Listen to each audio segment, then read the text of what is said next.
కొద్దిసేపటి ముందు ఒక ఫోనొచ్చిందండి. మా గ్రాండ్ మదర్ ఒకరు హార్ట్ అటాక్‌తో కాలం చేశారని. అది వినగానే కాసేపు స్తంభించిపోయాను.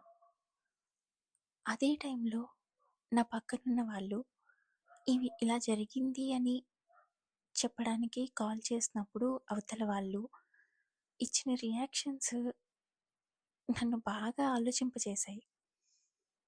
ఎలా అంటే ఇప్పుడు మా చనిపోయిన గ్రాండ్ మదర్ ఏజ్ అరౌండ్ ఒక 65 ఉంటుంది.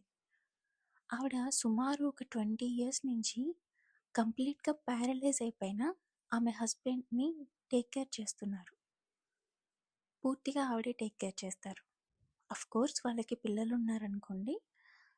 బట్ ఇప్పుడు అందరూ మాట్లాడే క్వెషన్స్ రెండే 2. అరే! ఆమె కన్నా ముందు ఆయన వెళ్ళిపోయుంటే బావుండేది కదా! లేదా ఇప్పుడాయన పరిస్థితేంటి?